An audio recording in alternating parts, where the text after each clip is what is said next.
naging press ko po kahapon ng NBI, nagbigay po ng reaction po si Attorney Sal Panelo. At ang sabi po niya ay doon po sa pagkasumpa ng kaso po ng inciting to sedition at ng grave threats ay sinasabi po niya na dapat daw po kayong bumalik sa law school. Your thoughts on that, sir? Yes, nabasa ko rin yan. Siguro hindi na nagbibiro lang si Atty. Panelo, no? Siguro hindi na kami kailangan bumalik sa law school. Pasukan ngayon, start ng second semester, ang tinuturo book 2, no? Ng revised penal code. Siguro na lang kami sa mga first week natin para maintindihan niya na tama yung charges namin. Ganun po. Question niya, sir, na yung grave threats hindi daw material.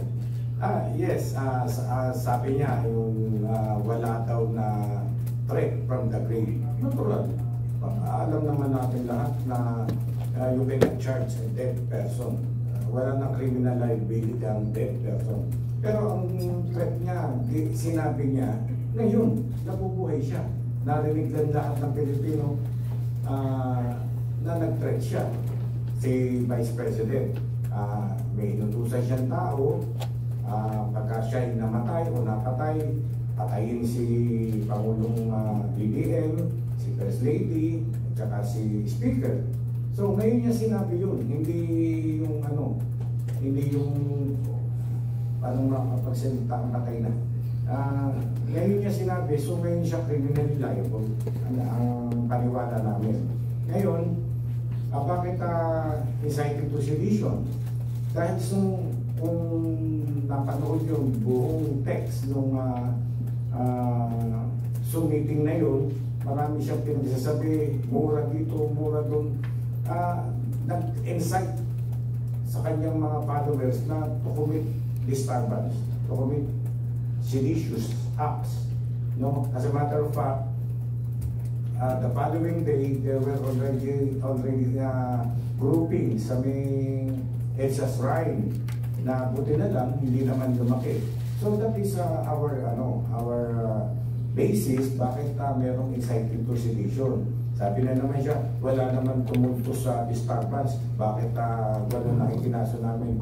Kung merong tumultos disturbance, sedition na. Inciting pa nga lang nag-i-incite pa lang. Nag-i-hikayat pa lang. No? Mga first year student ng law, alam na alam po yan. Thank you, sir. Sir, follow up lang po doon.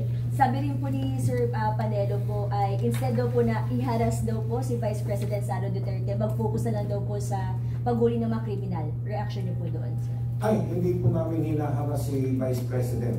Nire-respeto nga po namin siya. Kaya binigyan namin siya ng dalawang pagkakataon para umapir dito. Ma'am, remember, no one is above the law. Kung sino nagpapailate ng law, kahit sino ka pa man, ay papanagutin ka namin. At yung sinasabi niya na hulihin namin yung ibang mga kriminal, di pa siya nanonood ng TV, halos araw-araw may huli ang NBI. Trabaho po kami ng trabaho. No? Hindi po kami nagpapabaya sa aming trabaho.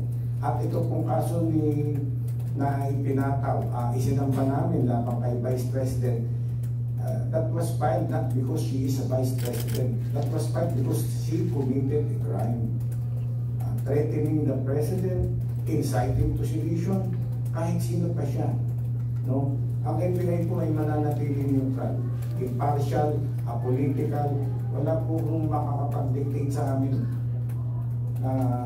Ginanap lang namin, ginampanan namin ang aming tungkulin. At yun pong filing of cases ay product po yan ng pagpapalitan ng puro-puro ng opinion ng 5 abogado.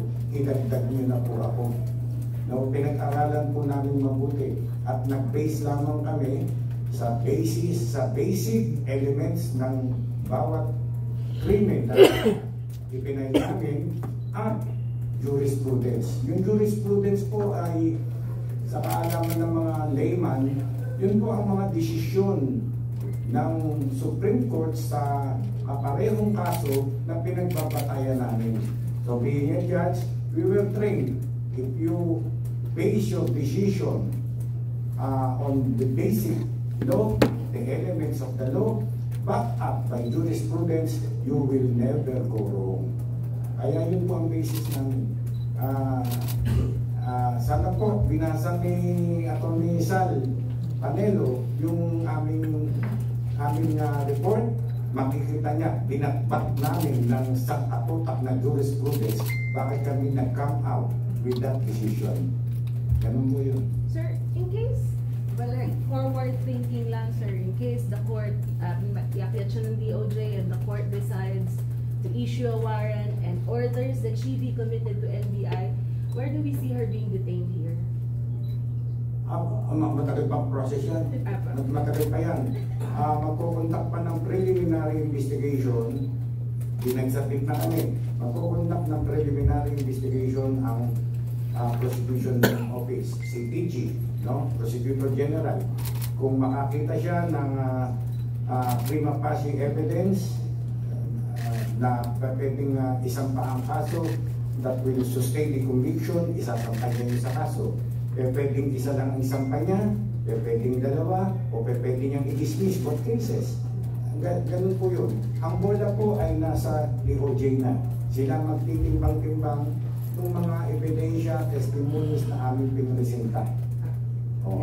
Kami naman, 5 abogado, ako'y dating judge, naniniwala kami na may sufficient evidence kami that na mag-i-stand dun sa preliminary investigation. Sir, sorry, I don't mean to be like mas forward thinking about it kasi I know NBI has been used to handling high-profile cases. Yes.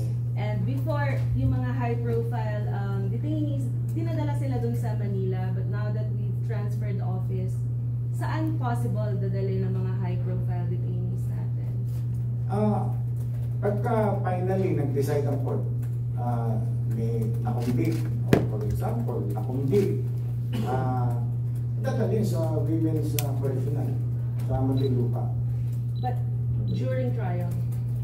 During trial, piyansa po naman eh. Bailable. Bailable itong kaso na piyansa po eh. Well said, Director, sir. Thank you. Yes, that is another pwedeng magpiyansa habang I'm sure naman the Vice President would not go to jail. Diba? Kayang-kaya niyang magpiyansa. Okay. Yes. Meron na tayong tanong. Answer. Final message from the Director, sir. Okay, so maraming salamat sa inyo. Thank you. Good morning.